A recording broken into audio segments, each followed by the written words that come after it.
Hello बच्चा party. The Orient classes के इस प्लेटफॉर्म पे मैं मोलतन श्रीवास्तव आपका मोस्ट मोस्ट वेलकम करता हूँ। दोस्तों, इस क्लास में हमें जो स्टडी करनी है ना, वो कैपेसिटर की स्टडी करनी है। कैपेसिटर क्या होता है? अगर क्या आप लोगों ने कभी कैपेसिटर को देखा है क्या? देखो, अगर नहीं देखा होगा ना तो भी इनडायरेक्ट तरीके से मैं आपको दिखाना चाहता हूँ। अगर आपने फ़ोन पे कभी भी सेल्फी वगैरह लिया है, और या फिर कभी कभी होता है कि लोग कुछ ऊंचाई पे चले जाते हैं और उस ऊंचाई से वो जंप करते हैं, है ना? तो एक कॉन्टिन्यूअस शॉट का ऑप्शन होता है फ़ोन में, कॉन्टिन्यूअस शॉट का ऑप्शन होता है, और लोग वहाँ कॉन्टिन्यूअस शॉट कर लेते हैं और बीच का ही कोई पिक कैप्चर करके उसको अपलोड करते हैं ना। तो इस तरीके से कॉन्टिन्यूअस शॉट जब लेते हैं हम लोग, और सपोज अपने को फ्लैश लाइट ऑन करनी है, कॉन्टिन्यूअस शॉट के थ्रू फ्लैश लाइट ऑन करनी है, तो ये कभी पॉसिबल नहीं होता यार कि हाँ हम कॉन्टिन्यूअस शॉट भी ले लें और फ्लैश लाइट भी ऑन कर लें। ऐसे कंडीशन पे क्यों नहीं ये पॉसिबल होता है, ये अपने मन में क्वेश्चन आना चाहिए। यार, इस फ्लैश लाइट में ऐसा था क्या कि मैं जब नॉर्मली फ्लैश लाइट क्लिक कर रहा था ना, फोटो को क्लिक कर रहा था फ्लैश लाइट ऑन करके, तो वो फोटो क्लिक हो रही थी। बट जब मैं कॉन्टिन्यूअस शॉट पे फ्लैश लाइट ऑन किया ना, तो अपना फ्लैश लाइट ऑन ही नहीं हुआ। ऐसा क्या था? तो उस जो फ्लैश लाइट है ना, उसमें क्या यूज होता है? कैपेसिटर यूज होता है। कैपेसिटर क्या है? कैपेसिटर अपने पास एक डिवाइस होता है। कैपेसिटर क्या है बच्चे? एक डिवाइस है जो चार्ज को क्या करता है? स्टोर करता है। जो चार्ज को क्या करता है? स्टोर करता है। किसके फॉर्म में स्टोर करता है? एनर्जी के फॉर्म में स्टोर करता है। ठीक है। अगर अपने से कोई पूछता है या एग्जामिनर आपसे पूछता है कि व्हाट इज कैपेसिटर, तो आप बोलोगे capacitor is a device which store charge in the form of energy. Done है। अब यार, ये कैपेसिटर किस स्ट्रक्चर का होता है, कैसे होता है? तो ये आप स्ट्रक्चर बगल में देख सकते हो। इस कैपेसिटर में दो पैरेलल प्लेटें लगी होती हैं। एक प्लेट आपकी ये हो गई और दूसरी प्लेट आपकी ये हो गई। कैपेसिटर में दो पैरेलल प्लेटें लगी होती हैं, और दोनों प्लेटों के एक प्लेट पे अगर मैं चार्ज देता हूँ, सपोज इस वाले प्लेट को मैंने चार्ज दिया, कौन सा चार्ज दिया? पॉजिटिव चार्ज दिया। तो आपने फर्स्ट चैप्टर में पढ़ा होगा इंडक्शन टॉपिक। जैसे मैंने इसको पॉजिटिव चार्ज दिया, इंडक्शन के थ्रू इस दूसरे वाले प्लेट पे नेगेटिव चार्ज आ जाएगा। इक्वल और अपोजिट चार्ज आता है। ठीक है, इंडक्शन प्रोसेस में इक्वल और अपोजिट चार्ज आता है। अगर मैंने इस प्लेट को पॉजिटिव चार्ज दिया और इस प्लेट पे अपने आप इंडक्शन की वजह से कौन सा चार्ज आ जाएगा? नेगेटिव चार्ज आ जाएगा। ठीक है। ये अंदर की चार्ज को आप थोड़ी देर के लिए अभी मानना नहीं, ठीक है? अभी थोड़ी देर के लिए इसको हम रिमूव मानते हैं। इस आउटर वाले सरफेस प्लेट को मैंने पॉजिटिव चार्ज दिया, तो इंडक्शन के थ्रू दूसरे वाले प्लेट पे कौन सा चार्ज आ जाएगा? नेगेटिव चार्ज आ जाएगा। इंडक्शन क्या होता है बच्चे? इंडक्शन एक ऐसा प्रोसेस होता है जिसमें हम किसी अनचार्ज्ड बॉडी को चार्ज करते हैं, और उस बॉडी पर अपोजिट और इक्वल चार्ज आता है। ठीक है। तो अगर मैंने इस अनचार्ज्ड बॉडी को इंडक्शन के थ्रू चार्ज करना है, तो इस पर कैसा चार्ज आएगा? यहाँ पॉजिटिव है तो इस पर कैसा आएगा? निगेटिव आएगा और इक्वल होगा। डन है। तो इस तरीके से हम इस कैपेसिटर को चार्ज करते हैं। ठीक है। अब बच्चे, आपसे ये भी क्वेश्चन पूछा जा सकता है कि अगर कैपेसिटर एक डिवाइस है, आप बोल रहे हो, और वो चार्ज को स्टोर कर रहा है किसके फॉर्म में? एनर्जी के फॉर्म में। तो बैटरी जो हम लोग लगाते हैं ना अपने घरों में, बैटरी, यहाँ पे आपसे क्वेश्चन बैटरी को लेकर के उठाया जा सकता है। ठीक है। बैटरी, जो अपने घर में इन्वर्टर के लिए बैटरी होती है ना, उस बैटरी से क्वेश्चन उठाया जा सकता है कि बैटरी भी तो चार्ज को स्टोर कर रही है। बैटरी भी क्या कर रही है? चार्ज को स्टोर कर रही है ना? किसके फॉर्म में? एनर्जी के फॉर्म में।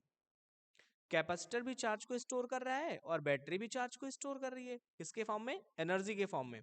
यार, तो कुछ डिफरेंस होगा ना इस कैपेसिटर में, इस बैटरी में, वरना लोग क्यों इतना कैपेसिटर बनाने की जरूरत थी? बैटरी से अपना काम चला लेते। कैपेसिटर बनाने की हमें जरूरत क्यों पड़ी? आखिर ये भी चार्ज को स्टोर कर रहा है एनर्जी के फॉर्म में, ये भी चार्ज को स्टोर कर रहा है एनर्जी के फॉर्म में, तो जरूरत क्यों पड़ी इसकी ना? हमारे पास तो अच्छी खासी बैटरी थी, छोटी सी बैटरी बना लेते, अपना काम हो जाता। लेकिन नहीं, दोनों में डिफरेंस है। जो ये कैपेसिटर होता है ना अपना, कैपेसिटर, ये कैपेसिटर आपको इंस्टेंट एनर्जी देता है। ये आपको जो एनर्जी देगा ना, वो एनर्जी इंस्टेंट एनर्जी देगा। कैसी एनर्जी देगा? इंस्टेंट एनर्जी प्रोवाइड करेगा। इंस्टेंट प्रोवाइड करेगा। इसके पास जो भी एनर्जी रहेगी ना, वो सारी की सारी एनर्जी आपको इंस्टेंट प्रोवाइड करेगा। लेकिन ये जो बैटरी है ना, ये आपको जो एनर्जी प्रोवाइड करेगी वो स्लोली प्रोवाइड करेगी, स्लोली प्रोवाइड करेगी। ये थोड़ा सा डिफरेंस हो जाता है कैपेसिटर और बैटरी को लेकर के। कैपेसिटर आपको सारी की सारी एनर्जी तुरंत दे देगी। जैसे आप फ्लैश ऑन करते हो ना, तो कैपेसिटर जितना चार्ज रहता है, जैसे आपने फ्लैश को किक किया, कैपेसिटर सारी की सारी एनर्जी आपको दे दी और फ्लैश लाइट आपकी जल गई, लेकिन तुरंत बुझ भी जाती है। तो ये जितना एनर्जी स्टोर किया रहता है ना, सारी की सारी एनर्जी तुरंत आपको दे देता है। लेकिन ये बैटरी जितनी एनर्जी स्टोर किया रहता है, ये धीरे धीरे करके आपको एनर्जी देता रहता है। ठीक है, इसलिए इसके चार्जिंग और डिस्चार्जिंग में टाइम लगता है, लेकिन कैपेसिटर के चार्जिंग और डिस्चार्जिंग में टाइम नहीं लगता है, और ये जितना जल्दी डिस्चार्ज होती है उतना जल्दी चार्ज भी हो जाती है ना। तो ये बेसिक सा डिफरेंस है कैपेसिटर और बैटरी में। दोनों का काम क्या है? चार्ज को स्टोर करना, किसके फॉर्म में? एनर्जी के फॉर्म में। डन है। और डिफरेंस क्या है? डिफरेंस ये है कि कैपेसिटर आपको इंस्टेंट एनर्जी देती है और बैटरी आपको स्लोली एनर्जी प्रोवाइड करती है। इसके डिस्चार्जिंग में जितना टाइम लगता है उतने ही फास्ट ये चार्ज भी हो जाती है। जितनी जल्दी डिस्चार्जिंग उतनी जल्दी चार्जिंग। लेकिन ये जितने जल्दी डिस्चार्ज, जितने देर में डिस्चार्जिंग होती है उतनी ही देर में चार्जिंग भी इसकी होती है। ये बेसिक सा डिफरेंस रहा। अब बच्चे आगे के हम लोग देखेंगे ना कि ये कैपेसिटर की कैपेसिटी कितनी है। अरे यार, अगर कोई चार्ज को स्टोर कर रहा है ना, तो वो कितना चार्ज स्टोर कर रहा है? कुछ तो कैपेसिटी होगी ना उसकी। उसी कैपेसिटी को बोलते हैं हम क्या? कैपेसिटेंस। इस कैपेसिटर की कैपेसिटी को क्या बोलते हैं हम? कैपेसिटेंस बोलते हैं। इसकी कैपेसिटी को क्या बोलेंगे? कैपेसिटेंस बोलेंगे। ठीक है बच्चे, कैपेसिटेंस। ठीक है, अगर आपसे कोई पूछता है कि कैपेसिटेंस क्या होता है, तो आप बोलोगे the capacity of capacitor is known as capacitance. ठीक है, क्योंकि अपने को बहुत ज्यादा नहीं दिखाना है कि हाँ मैं बहुत ज्यादा जानकार हूँ, है ना। बस अपने को ये पता होना चाहिए कैपेसिटेंस है क्या चीज यहाँ पे। ठीक है, तो कैपेसिटेंस क्या है? ये कैपेसिटी बताता है किसकी? कैपेसिटर की। और कैपेसिटर का काम क्या है? चार्ज को स्टोर करना।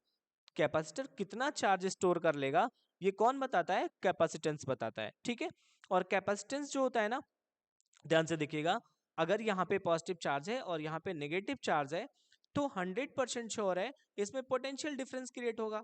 यहाँ पे पॉजिटिव चार्ज, यहाँ पे नेगेटिव चार्ज, तो यहाँ पे पोटेंशियल डिफरेंस क्रिएट होगा।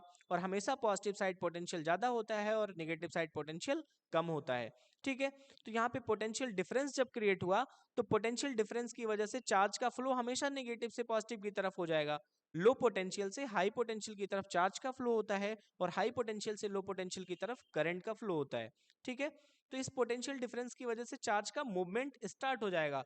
तो ये जो चार्ज का मूवमेंट है ना, चार्ज का जो मूवमेंट है वो किस पे डिपेंड कर रहा है? सीधे पोटेंशियल डिफरेंस पे डिपेंड कर रहा है कि दोनों प्लेटों के बीच में पोटेंशियल डिफरेंस कितना है। ठीक है, इस प्रोपोर्शनलिटी को जब हम हटाएंगे तो एक कांस्टेंट लगाएंगे, क्या? सी। डन है। और यही सी आपका क्या है? प्रोपोर्शनलिटी कांस्टेंट है, जिसको हम क्या बोलते हैं? कैपेसिटेंस। Capacitance of capacitor. ठीक है, इस सी को क्या बोलते हैं? कैपेसिटेंस ऑफ कैपेसिटर, जिसकी वैल्यू क्या हो जाती है? C is equal to Q upon V हो जाता है। ठीक है, ये आपके पास कैपेसिटेंस का फार्मूला बन के आया, C is equal to Q upon V. इसको जो यूनिट हो जाती है ना, वो कूलॉम पर वोल्ट होता है। ठीक है, लेकिन इसी को हम बोलते हैं क्या? फैरेड। क्या बोलते हैं? फैरेड बोलते हैं। जिसको हम सिंबल में क्या लिखते हैं? एफ लिखते हैं। ठीक है, तो कैपेसिटेंस की यूनिट क्या होती है? फैरेड होती है। और इसको हम सिंबॉलिक फॉर्म में क्या लिखते हैं? कैपिटल एफ लिखते हैं। क्या इसको कूलॉम पर वोल्ट भी बोला जाता है। ठीक है, सी इज इक्वल टू क्या हो जाता है? Q upon we. बट एक चीज समझने वाली बात है और बड़े ही मस्त इंटरेस्टिंग टॉपिक है, वो क्या है कि ये सी अपने को देखने में लग रहा है ना, ये क्यू पे डिपेंड कर रहा है, वी पे डिपेंड कर रहा है, बट एक्चुअल में ऐसा नहीं होता है। ठीक है, ये सी ना तो क्यू पे डिपेंड करता है, ना ही वी पे डिपेंड करता है। सी नॉट डिपेंड, सी जो है वो डिपेंड नहीं करती है। Not depend on Q and V. C ना तो क्यू पे डिपेंड कर रहा है, ना ही वी पे डिपेंड कर रहा है। यार, तो डिपेंड किस पे कर रहा है? जब ना सी क्यू पे डिपेंड कर रहा है, ना ही वी पे डिपेंड कर रहा है, तो डिपेंड किस पे कर रहा है? ये डिपेंड किस पे करता है? ये डिपेंड करता है मटेरियल पे।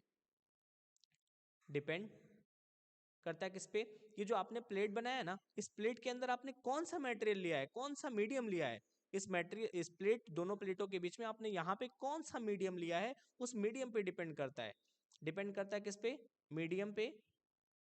Medium inside the plate. Inside the plate.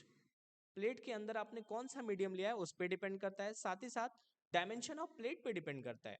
ये जो प्लेट है ना, ये प्लेट जो आपने लिया है ना, इस प्लेट का डायमेंशन क्या है, इसका एरिया क्या है, और इन दोनों प्लेटों के बीच का डिस्टेंस क्या है, इन सब पे डिपेंड करता है। तो ये डिपेंड किस पे करता है? ये डिपेंड होता है dimension of plate, dimension of plate. Dimension का मतलब क्या हो गया, एरिया, और दोनों प्लेटों के बीच का डिस्टेंस हो गया। ठीक है, इस पे डिपेंड करता है। तो आपसे एग्जामिनर, अगर आप वाइबा देने जाते हो और वाइबा में आपसे एग्जामिनर ये पूछ सकता है कि यार ये कैपेसिटेंस तो क्यू पे डिपेंड करना चाहिए और वी पे डिपेंड करना चाहिए क्योंकि ये डायरेक्ट इस पे फार्मूले में आ रहा है। नहीं सर, ये ना तो क्यू पे डिपेंड करता है ना ही वी पे डिपेंड करता है। ये डिपेंड किस पे करता है, जो ये हमारे पैरेलल प्लेट कैपेसिटर है ना, इसके बीच का जो मीडियम है, इसके मीडियम पे डिपेंड करता है, और साथ ही साथ इसके डायमेंशन पे डिपेंड करता है। डायमेंशन बोले तो इस प्लेट का एरिया और दोनों प्लेटों के बीच के डिस्टेंस पे डिपेंड करता है। ये कैसे, इसको भी हम लोग प्रूफ करते हैं। ठीक है तो इसका प्रूफ हम लोग देखते हैं कि ये कैसे एरिया और डिस्टेंस पे डिपेंड करता है। ठीक है, तो आप ध्यान से देखना बच्चे आपको पता है फ्रॉम गॉस थ्योरम, आपने एप्लीकेशन पढ़ा होगा कि कोई पैरेलल प्लेट है, सॉरी कोई प्लेट है अपने पास, चार्ज प्लेट है, उस चार्ज प्लेट की वजह से इलेक्ट्रिक फील्ड कितना होता है, E इज इक्वल टू होता है सिग्मा अपन 2 एप्सिलॉन नॉट। कोई एक चार्ज प्लेट है, उस चार्ज प्लेट की वजह से इलेक्ट्रिक फील्ड कितना होता है, E is equal to sigma upon 2 epsilon naught. तो यहाँ पे अपने पास दो प्लेटें हैं ना यार, एक नेगेटिव प्लेट है और एक पॉजिटिव प्लेट है। तो अपने को positive from Gauss theorem, from Gauss theorem, Gauss theorem के अकॉर्डिंग क्या है, electric field due to charge sheet, कोई भी चार्ज सीट है, उस चार्ज सीट की वजह से इलेक्ट्रिक फील्ड कितना हो जाता है, ई इक्वल्स टू क्या होता है, सिग्मा अपान 2 एप्सिलॉन नॉट होता है। ठीक है, इसी का हम यूज करेंगे। तो हम बात करेंगे पहले तो इस पॉजिटिव प्लेट के लिए, फॉर पॉजिटिव प्लेट के लिए कितना हो जाएगा, फॉर पॉजिटिव प्लेट के लिए, ठीक है इज इक्वल टू क्या हो जाएगा, ई किसके लिए, पॉजिटिव के लिए, तो हमने सिंबल यहाँ बना लिया, E positive is equal to sigma upon 2 epsilon naught. ठीक है, ऐसे हम नेगेटिव के लिए लिख सकते हैं ना, for negative, for negative plate. ठीक है, नेगेटिव प्लेट के लिए क्या हो जाएगा, E negative equals to same value sigma upon 2 epsilon naught. Done है अब ध्यान से देखो बच्चे, ई पॉजिटिव प्लेट की वजह से अपने को वैल्यू मिल गई और नेगेटिव प्लेट की वजह से वैल्यू मिल गई इलेक्ट्रिक फील्ड की। तो नेट इलेक्ट्रिक फील्ड कितना हो जाएगा net electric field, net electric field, net electric field कितना हो जाएगा अपने पास, E इज इक्वल टू दोनों को हम क्या करेंगे, सम कर लेंगे, है ना, E प्लस की वजह से प्लस E माइनस की वजह से, और ये हो जाएगा sigma upon 2 epsilon not plus sigma upon 2 epsilon not, है ना और ये देखो हाफ है ना, हाफ, तो हाफ हाफ मिलके क्या हो जाते हैं, फुल हो जाते हैं, है ना बहुत अच्छे से समझ रहे होगे, हाफ हाफ मिलके क्या हो जाते हैं, फुल हो जाते हैं। अगर आपके पास कोई भी चीज़ है आधी है और आधा किसी और ने दे दिया तो आपके पास क्या हो जाएगा, फुल हो जाएगा। तो आपसे ये भी पूछा जा सकता है कि चलो ठीक है यार, ये अगर पैरेलल प्लेट कैपेसिटर है जिसके अंदर मैंने कोई मीडियम नहीं रखा है, जिसके अंदर मैंने सिर्फ और सिर्फ एयर रखा है, तो इस आउटर प्लेट की वजह से इलेक्ट्रिक फील्ड की वैल्यू कितनी हो जाएगी, सिग्मा अपॉन एप्सिलॉन नॉट हो जाएगा।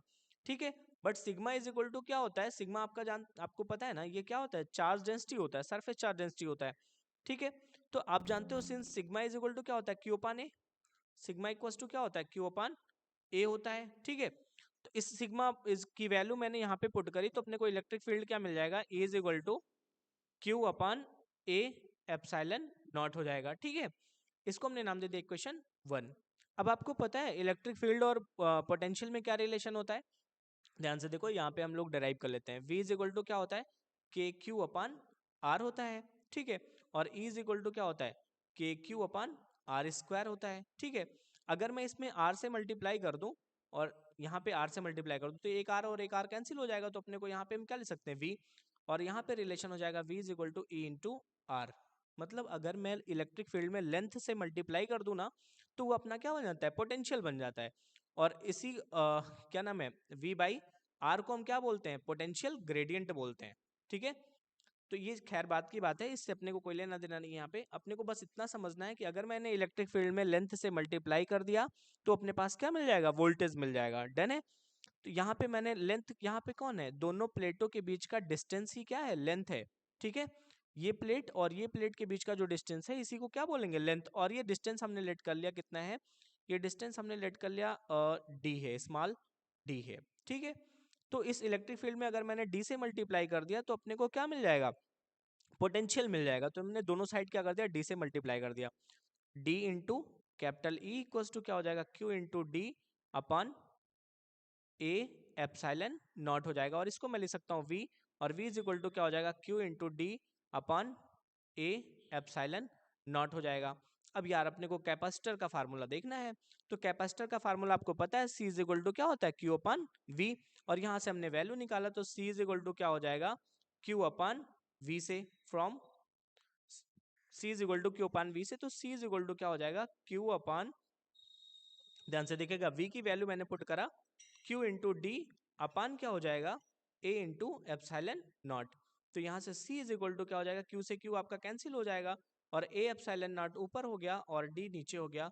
और ये टोटली अपने को डिफाइन हो गया कि C डिपेंड किस पे कर रहा है, area of plate and distance between the plate पे डिपेंड कर रहा है। ठीक है, तो यहाँ से आपका क्वेश्चन बनता है कि कैपेसिटर किस पे डिपेंड करता है।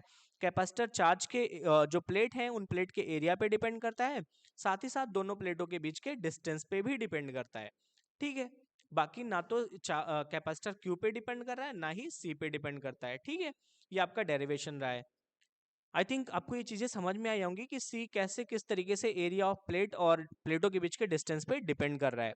अब यार अपने मन में थोड़ा सा और खुराफात आया, क्योंकि जब चीजें अपनी होती जाती है ना, तो कुछ ना कुछ बवाल आते रहते हैं मन में। अब हमने सोचा कि मैं इस कैपेसिटर के डायमेंशन को नहीं चेंज करना चाहता, ना तो मैं इस कैपेसिटर के एरिया को चेंज करना चाहता हूँ, ना तो इनके बीच के डिस्टेंस को चेंज करना चाहता हूँ। क्यों? क्योंकि अगर मैंने एरिया को बढ़ा दिया तो कैपेसिटेंस बढ़ जाएगा, अगर मैंने दोनों प्लेटों के बीच के डिस्टेंस को कम कर दिया तो भी कैपेसिटेंस बढ़ जाएगा, लेकिन अगर दोनों प्लेटों के बीच के डिस्टेंस को बढ़ा दिया तो कैपेसिटेंस क्या हो जाएगा, घट जाएगा। डन है, और एरिया को कम कर देंगे तो भी कैपेसिटेंस घट जाएगा। इस तरीके से मैं चाहता हूं कि मैं इसके डायमेंशन को चेंज ही ना करूं यार, जितना बड़ा बना दिया उतना बड़ा ठीक है, जो बन गया है ना, ऐसा कंडीशन है। तो ऐसे कंडीशन पे हम क्या करेंगे, ये अपने को समझना है। डन है, अब मैं बिना इसके डायमेंशन को चेंज किए हुए मैं चाहता हूं इसकी कैपेसिटी को बढ़ा दूं। तो ऐसे कंडीशन पे अपने पास एक ऑप्शन आता है, एक मटेरियल का थोड़ा जुगाड़ बनता है। वो मटेरियल कौन सा मटेरियल है ये समझते हैं हम। बिना इसकी कैपेसिटी को चेंज किए, सॉरी, बिना इसके डायमेंशन को चेंज किए हुए मैं इसकी कैपेसिटी को बढ़ाना चाहता हूं, जिसके लिए मैं इसके बीच में क्या करूंगा, एक डाई इलेक्ट्रिक मटेरियल पुट करूंगा। कौन सा material, die electric material.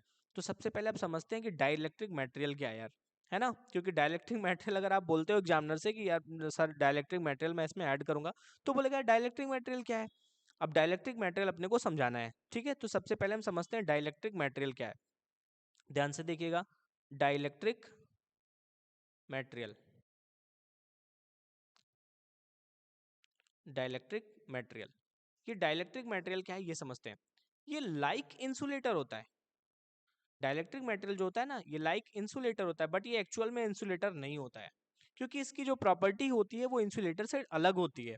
Dielectric material की जो प्रॉपर्टी होती है ना, वो इंसुलेटर से अलग होती है। कैसे अलग होती है, ये लाइक इंसुलेटर होता है, बट इसको जब हम प्लेस करते हैं ना, कहाँ प्लेस करते हैं, inside the electric field, inside electric field, inside electric field. जैसे ही मैं डाइलेक्ट्रिक मटेरियल को ले जाकर के इलेक्ट्रिक फील्ड के अंदर रखूंगा ना, ये बिहेव करने लगेगा किसकी तरह, कंडक्टर की तरह, लाइक कंडक्टर। ठीक बच्चे, ये थोड़ा सा डिफरेंस है जो इंसुलेटर के से, इसका जो डिफरेंशिएटर है ना, वो क्या है, अगर मैं इंसुलेटर को कहीं भी लेके जाऊं, चाहे वो इलेक्ट्रिक फील्ड हो या नॉन इलेक्ट्रिक फील्ड हो, कहीं भी लेके जाऊंगा इंसुलेटर को ना, तो उसके साथ कंडक्टिंग का व्यवहार नहीं होगा, बिहेवियर नहीं होगा। बस जैसे ही मैं डाइलेक्ट्रिक मटेरियल को इनसाइड द इलेक्ट्रिक फील्ड लेके जाऊंगा ना, इसका बिहेवियर तुरंत चेंज हो जाएगा, और ये फाइनली किसकी तरह काम करना स्टार्ट कर देगा, कंडक्टर की तरह स्टार्ट कर देगा काम करना। ठीक है, तो ये थोड़ा सा डिफरेंस है इंसुलेटर में और डाइलेक्ट्रिक मटेरियल में। इंसुलेटर को आप कहीं भी रखोगे उसको कोई फर्क नहीं पड़ता है। जैसे क्लास में कुछ बच्चे होते हैं ना, कुछ बच्चे होते हैं उनको यार कितना भी मार दो, कितना भी उनको समझा दो, कोई फर्क नहीं पड़ने वाला है। आप मारोगे कितना, क्या करोगे, ज्यादा ज्यादा 5-6 हाथ मार दोगे, 5-6 डस्टर मार दोगे आप, उससे कोई फर्क उनको नहीं पड़ना, "अरे ठीक है यार कल फिर वैसे आएंगे", है ना, मस्त रहेंगे वो। लेकिन जो डाइलेक्ट्रिक मटेरियल होता है ना, इस ये इंसुलेटर की तरह, नॉर्मली इंसुलेटर की तरह होता है, लेकिन जैसे ही आप इसको उठा करके एक इलेक्ट्रिक फील्ड में रखोगे, ये तुरंत कंडक्टर की तरह बिहेव करना स्टार्ट कर देगा। ठीक है, एक अगर आपसे कोई बोले कि यार चलो ठीक है मेरे पास एक पेन है, या थोड़ी देर के लिए एक बुक है मेरे पास, एक बुक है, ये तो पूरी तरीके से क्या है, इंसुलेटर है, ठीक है, ये इंसुलेटर है। बट इसको मैं ले जाकर के अगर इलेक्ट्रिक फील्ड में रख रहा हूं, ठीक है, तो क्या ये डाइलेक्ट्रिक बन जाएगा? अगर ये इलेक्ट्रिक फील्ड में रखने के बाद अगर ये कंडक्टिविटी शो करने लगे तब तो ये डाइलेक्ट्रिक है, लेकिन अगर ये कंडक्टिविटी नहीं शो कर रहा है तो ये डाइलेक्ट्रिक नहीं है, ये आपका प्योर क्या है, इंसुलेटर है। डन है, ये थोड़ा सा डिफरेंस था। तो अपने को क्या करना है, इस कैपेसिटर के अंदर ला करके डाइलेक्ट्रिक मटेरियल को भर देना है, ठीक है। अब डाइलेक्ट्रिक मटेरियल में ध्यान से देखिए, जो एटम्स होते हैं ना, ये एटम्स दो तरीके से कनेक्ट होते हैं। डाइलेक्ट्रिक में जो एटम्स होते हैं वो दो तरीके से कनेक्ट होते हैं। कैसे, ध्यान से समझना बच्चे इसको। एक होता है जिसमें पॉजिटिव और नेगेटिव एक दूसरे पे ओवरलैप होते हैं, और एक होता है जिसमें पॉजिटिव और नेगेटिव एक दूसरे से अलग अलग होते हैं, ठीक है। एक को बोलते हैं पोलर और दूसरे को बोलते हैं नॉन पोलर। ये आपका पोलराइज्ड है और ये नॉन पोलराइज्ड है। ये कैसा है, पोलराइज्ड है और ये नॉन पोलराइज्ड है, नॉन पोलराइज्ड है, ठीक बच्चे। पोलराइज्ड क्या होता है, जिसमें पॉजिटिव और नेगेटिव सेपरेट होते हैं, और नॉन पोलराइज्ड क्या होता है, जिसमें पॉजिटिव और नेगेटिव सेपरेट नहीं होते हैं। तो ये डाइलेक्ट्रिक मटेरियल का दो टाइप्स हो गया कि नॉन पोलराइज्ड है या पोलराइज्ड है, ठीक है। अब जैसे ही मैं डाइलेक्ट्रिक मटेरियल को इसके अंदर फिलअप करूंगा ना, सपोज ये मैं डाइलेक्ट्रिक मटेरियल ला करके इसके अंदर फिल कर दिया, ये डाइलेक्ट्रिक मटेरियल है और इस डाइलेक्ट्रिक मटेरियल को ला करके इसके अंदर फिल कर दिया, ठीक है। अब ध्यान से देखना बच्चे, जब डाइलेक्ट्रिक मटेरियल को मैंने इसके अंदर भरा तो ये नेगेटिव हुआ, तो ये यहाँ पे क्या हो जाएगा, पॉजिटिव, और ये पॉजिटिव था तो यहाँ पे क्या हो जाएगा, नेगेटिव। अच्छा, ऐसा क्यों सेपरेशन हुआ, क्योंकि आउटर वाला प्लेट यहाँ पे क्या है, पॉजिटिव चार्ज है, तो यहाँ पे कौन आएगा, नेगेटिव, तभी ये रुक पाएंगे यहाँ पे। अगर पॉजिटिव यहाँ पे आ जाएगा तो पॉजिटिव पॉजिटिव रिपल करेंगे और इसको धक्का दे देंगे, इसलिए नेगेटिव वाला शिफ्ट होकर के यहाँ पे आता है और पॉजिटिव वाला इधर चला जाता है। इसी तरीके से इसके बीच में बहुत सारे डाइलेक्ट्रिक मटेरियल भरे होते हैं, और यहाँ पॉजिटिव है तो यहाँ क्या हो जाएगा, नेगेटिव, और यहाँ क्या हो जाएगा, पॉजिटिव, ठीक है। इस तरीके से बहुत सारे डाइलेक्ट्रिक मटेरियल इसके अंदर भरे होते हैं, और फिर नेगेटिव और आउटर वाला क्या हो जाएगा, पॉजिटिव, और यहाँ पे नेगेटिव है, इसलिए ये पूरी तरीके से इसके अंदर फिट होते हैं। डन है। अगर पॉजिटिव पॉजिटिव या नेगेटिव नेगेटिव इकट्ठा हो जाएंगे तो इसमें रिपल्शन होना स्टार्ट हो जाएगा, और रिपल्शन की वजह से ये फिर पूरी तरीके से ब्लास्ट हो सकता है, ठीक है। तो ये कंडीशन अपने को रखना है। यहाँ पे नेगेटिव क्यों आया, क्योंकि आउटर प्लेट पॉजिटिव है, तो इंडक्शन की वजह से अपोजिट फोर्स, अपोजिट चार्ज आता है। डन है, इंडक्शन की वजह से। और ये सारे के सारे कैसा हो जाते हैं, पोलराइज्ड हो जाते हैं। ये सारे के सारे कैसे हो जाते हैं, पोलराइज्ड हो जाते हैं। चाहे मैं नॉन पोलराइज्ड भी रखूंगा तो भी इसके अंदर जाने के बाद ये कैसे हो जाते हैं, पोलराइज्ड हो जाते हैं। क्यों, क्योंकि आउटर इलेक्ट्रिक फील्ड लगा हुआ है, और इलेक्ट्रिक फील्ड इनको अपने आप एडजस्ट कर देती है, सेटअप कर देती है, ठीक है। अगर ये नॉन पोलराइज्ड भी है तो इनको अंदर रखने के बाद ये अपने आप पोलराइज्ड कंडीशन में आ जाते हैं। ऐसा क्यों, क्योंकि इलेक्ट्रिक आउटर जो इलेक्ट्रिक फील्ड है वो इनको एडजस्ट कर देती है, ठीक है। तो अब अपने को देखना है कि डाइलेक्ट्रिक मटेरियल जब मैंने इसके अंदर रख दिया तो डाइलेक्ट्रिक मटेरियल रखने के बाद क्या क्या चेंजिंग आया है ना, और किस तरीके से इसका इलेक्ट्रिक फील्ड चेंज हो जा रहा है, ठीक है। तो अब ध्यान से सुनिएगा। सबसे पहले मैं देखता हूँ कि जो अपने पास आउटर इलेक्ट्रिक इस कैपेसिटर में जो आउटर प्लेट की वजह से इलेक्ट्रिक फील्ड है ना, वो कितना है, ई नॉट है। आउटर प्लेट की वजह से इलेक्ट्रिक फील्ड कितना है, ई नॉट है, और ई नॉट की वैल्यू कितनी है वो अपने को पहले समझना है, ठीक है। तो सबसे पहले हम लोग निकालेंगे ई नॉट की वैल्यू कितनी है, ई नॉट की वैल्यू को डिफाइन करना है, ठीक है। ई नॉट की वैल्यू कितना है, ई नॉट की वैल्यू हम लोगों ने यहाँ पे निकाला है ना, ध्यान से सुनना बच्चे। ई नॉट की वैल्यू देखो कहाँ पे हम लोगों ने फाइंड किया है, ई नॉट की वैल्यू यहाँ पे। ई नॉट की वैल्यू कितनी है, sigma upon epsilon naught. E naught की वैल्यू कितनी है, आउटर इलेक्ट्रिक फील्ड तो यही है ना, net electric field. Net electric field कितना है, E naught is equal to sigma upon epsilon naught. Done है। तो यहाँ पे सिग्मा ई नॉट की वैल्यू कितनी हो गई, सिग्मा अपन एप्सिलॉन नॉट, ठीक है। ई नॉट की वैल्यू कितनी हो गई, सिग्मा अपन एप्सिलॉन नॉट, ठीक है। ये ई नॉट की वैल्यू होगी, थोड़ा सिग्मा अच्छा नहीं बना यार, है ना। Is equal to E naught is equal to कितना हो जाएगा, सिग्मा अपान एप्सिलॉन नॉट। इसको नाम दे दिया इक्वेशन 1, ठीक है। अब ध्यान से सुनना बच्चे, ये इस इलेक्ट्रिक फील्ड के अंदर जो है ना, इलेक्ट्रिक फील्ड के अंदर इस जो यहाँ पे है ना इलेक्ट्रिक फील्ड, यहाँ पे कितना पोलराइजेशन हुआ है। सबसे पहले तो अपने को ये निकालना है कि इस पूरे वॉल्यूम में कितना पोलराइजेशन हुआ है, ठीक है। तो इस पोलराइजेशन डेंसिटी इसको बोलते हैं। पर्टिकुलर किसी वॉल्यूम में, यूनिट वॉल्यूम में जितना पोलराइजेशन हुआ है उसको क्या बोलते हैं, पोलराइजेशन डेंसिटी। तो अपने को सबसे पहले पोलराइजेशन डेंसिटी निकालनी है, ठीक है। तो पोलराइजेशन डेंसिटी इसको इक्वेशन 1 मान के छोड़ दिया। अब बात करते हैं पोलराइजेशन डेंसिटी की। पोलराइजेशन डेंसिटी कितनी हो जाएगी बच्चे? पोलराइजेशन डेंसिटी की वैल्यू होती है dipole moment upon volume, dipole moment upon volume, ये पोलराइजेशन डेंसिटी की वैल्यू होती है। अब डाइपोल मोमेंट का मतलब क्या होता है बच्चे? डाइपोल मोमेंट ध्यान से समझना, जितने डाइपोल होते हैं ना, डाइपोल का मतलब सेम चार्ज जिसकी मैग्नीट्यूड तो सेम हो बट साइन क्या होने चाहिए, अपोजिट होने चाहिए। आपने पढ़ा है ना कैपेसिटर वाले फर्स्ट चैप्टर में, डाइपोल और डाइपोल मोमेंट। डाइपोल में क्या होता है, दो इक्वल मैग्नीट्यूड के चार्ज लेकिन उनका साइन क्या होना चाहिए, अपोजिट। डन है। एक दूसरे से अगर डी डिस्टेंस पे रखे हुए हैं तो उनका जो डाइपोल मोमेंट होता है P is equal to Q into D होता है ना, अगर एक दूसरे से डी डिस्टेंस पे रखे हुए हैं। सेम प्रोसेस से यहाँ पे हम डाइपोल मोमेंट निकाल लेंगे और डाइपोल मोमेंट की वैल्यू क्या हो जाएगी, चार्ज इंटू डिस्टेंस। क्या हो जाएगा, चार्ज इंटू डिस्टेंस, ठीक है। क्या हो जाएगा, चार्ज इंटू डिस्टेंस। लेकिन ये किसकी वजह से चार्ज आ रहा है, पोलराइजेशन की वजह से ना, तो यहाँ पे क्यूपी लिख दिया हमने। अपन वॉल्यूम को हम क्या लिख सकते हैं, एरिया इंटू डिस्टेंस, ठीक है। तो इसको हम क्या लिख सकते हैं, डिस्टेंस और डिस्टेंस कैंसिल हो जाएगा, अपने पास क्या बचेगा, क्यूपी अपन ए, ठीक है। और ध्यान से देखो, क्यू अपान ए को क्या बोलते हैं, सरफेस चार्ज डेंसिटी ना, तो इसको क्या बोलेंगे हम, सिग्मा बोलेंगे। लेकिन किसकी वजह से आया, पोलराइजेशन की वजह से इसको क्या बोल देंगे, सिग्मा पी। ये क्या है हमारे पास, सरफेस चार्ज डेंसिटी है। क्या है ये, सरफेस चार्ज डेंसिटी है, ठीक है बच्चे। सरफेस चार्ज डेंसिटी है सिग्मा पी, क्योंकि ये पोलराइजेशन की वजह से आया इसलिए मैंने इसको सिग्मा पी रख दिया। कोई डाउट? और इस पोलराइजेशन डेंसिटी को मैंने सिंबल नाम दिया P, capital P is equal to क्या हो जाएगा, सिग्मा पी। इसको नाम दे दिया इक्वेशन 2। कोई डाउट बच्चे? अब हम लोग नेट इलेक्ट्रिक फील्ड निकालेंगे, किसकी वजह से, इस प्लेट के अंदर टोटल इलेक्ट्रिक फील्ड कितना हो जाएगा। तो ध्यान से देखो, हमने यहाँ पे पहले से मेंशन कर रखा था, इस आउटर प्लेट के चार्ज की वजह से जो अपने को इलेक्ट्रिक फील्ड मिला वो कितना मिला, ई नॉट मिला। और इस अंदर पोलराइजेशन की वजह से जो इलेक्ट्रिक फील्ड मिला वो कितना मिला, ईपी मिला। ये इधर की तरफ है, ये इधर की तरफ है ना। तो दोनों अपोजिट डायरेक्शन में है ना, और अपोजिट डायरेक्शन में जब है तो इनका एक को अगर हम पॉजिटिव लेते हैं तो दूसरे को क्या ले लेंगे, निगेटिव ले लेंगे। डन है। तो अब ध्यान से देखना बच्चे, यहाँ पे हम नेट इलेक्ट्रिक फील्ड निकालेंगे, नेट इलेक्ट्रिक फील्ड।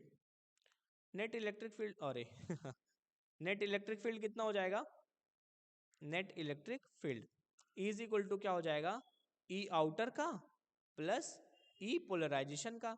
लेकिन एक को पॉजिटिव दूसरे को निगेटिव लेना पड़ेगा, क्यों, क्योंकि दोनों का डायरेक्शन क्या है, अपोजिट है, ठीक है। दोनों का डायरेक्शन अपोजिट होने की वजह से हमने एक को पॉजिटिव दूसरे को निगेटिव लिया। तो ई इज इक्वल टू क्या हो जाएगा, सिग्मा अपॉन एप्सिलॉन नॉट। लेकिन ये सिग्मा, ठीक है, ये सिग्मा कौन सा है, जब हमने पोलराइजेशन नहीं किया था तो इसको हमने सिग्मा नॉट लिख लिया, ठीक है। और दूसरे को हम क्या लेंगे, निगेटिव या पॉजिटिव, निगेटिव ना, क्योंकि दोनों का डायरेक्शन क्या है, अपोजिट है। देखो एक इधर की तरफ है और दूसरा इधर की तरफ है, तो हमने दूसरे वाले को क्या ले लिया, निगेटिव साइन के साथ ले लिया, ठीक है। ये क्या हो जाएगा, ईपी की वैल्यू कितनी है, इलेक्ट्रिक फील्ड की वैल्यू कितनी आ जाएगी, यहाँ पे हो जाएगा sigma P upon epsilon naught, ठीक है। क्योंकि इलेक्ट्रिक फील्ड का फार्मूला ही यही होता है, sigma upon epsilon naught. Done है।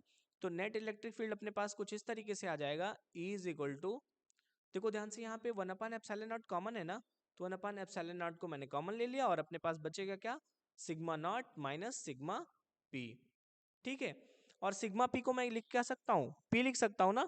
तो अपने पास फार्मूला क्या हो जाएगा, ध्यान से सुनिएगा, फार्मूला अपने पास बनेगा E is equal to 1 upon epsilon naught sigma naught minus capital पी, ठीक है। और ये फार्मूला बन के आया इलेक्ट्रिक फील्ड का, ठीक है। लेकिन अब मुझे डाइलेक्ट्रिक वाइलेक्ट्रिक का टर्म इसमें लाना है ना, क्योंकि हमने डाइलेक्ट्रिक को ऐड किया है इसके अंदर, ठीक है।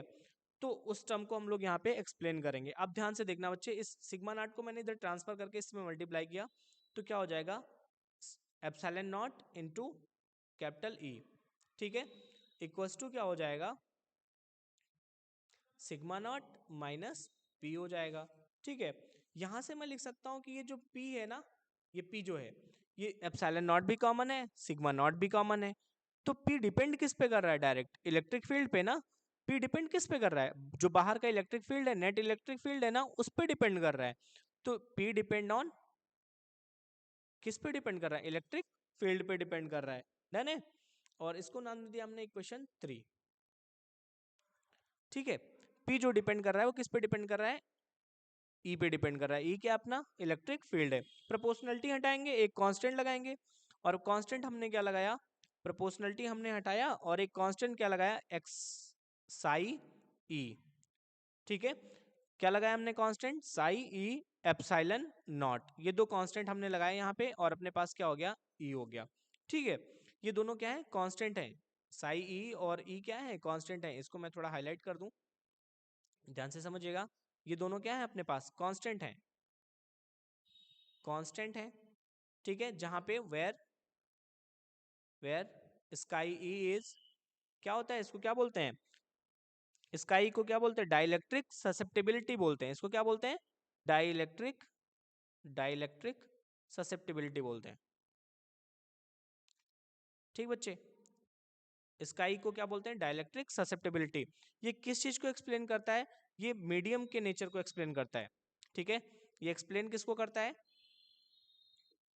Nature of medium, nature of material, या मीडियम, जो भी आप बोलना चाहो, नेचर ऑफ मटेरियल। ठीक है बच्चे, ये मटेरियल के नेचर को एक्सप्लेन करता है। ठीक है, अब ध्यान से देखो, इस p की वैल्यू को मैं इस 3 में पुट करना चाहता हूँ। ठीक है, इस p की वैल्यू को मैं इस इक्वेशन 3 में पुट करना चाहता हूँ, तो अपने पास क्या हो जाएगा? थोड़ा सा ध्यान से देखिएगा, क्योंकि डेरिवेशन थोड़ा लेंदी है। From equation 3, from equation 3, equation 3 में क्या है? ध्यान से देखिए, E is equal epsilon naught, E is equal to sigma naught minus P। तो इसको मैंने यहाँ पे मेंशन कर लिया, epsilon naught E equals to sigma naught minus P। ठीक है, P की जगह क्या रखेंगे हम? P की जगह ये वैल्यू पुट करेंगे, chi E epsilon naught into capital E। ठीक है, तो यहाँ पे epsilon naught capital E equals to क्या हो जाएगा? Sigma naught minus chi E epsilon naught into capital. ठीक है, इस टर्म को मैंने इधर ट्रांसफर किया, तो अपने पास हो जाएगा epsilon naught capital E plus chi E epsilon naught into capital E equals to हो जाएगा सिग्मा नॉट। ठीक है, अब देखो भैया, फ्रॉम इक्वेशन 1 से अगर हम ध्यान दें यहाँ पे, तो यहाँ पे एप्सिलॉन नॉट होता है, एप्सिलॉन नॉट की वैल्यू क्या हो जाएगी? Sigma not, sorry epsilon not, यहाँ पे सिग्मा नॉट की वैल्यू निकालें तो क्या हो जाएगा? एप्सिलॉन नॉट और इंटू ई नॉट। ठीक है, ये वैल्यू मैंने यहाँ पे पुट कर दिया सिग्मा नॉट की जगह, और ये अपने पास हो जाएगा epsilon naught into E not हो जाएगा, एप्सिलॉन सिग्मा नॉट की वैल्यू। ठीक है, कंफ्यूज नहीं होना, सिग्मा नॉट है यहाँ पे। ठीक है, और ये एप्सिलॉन नॉट हो जाएगा।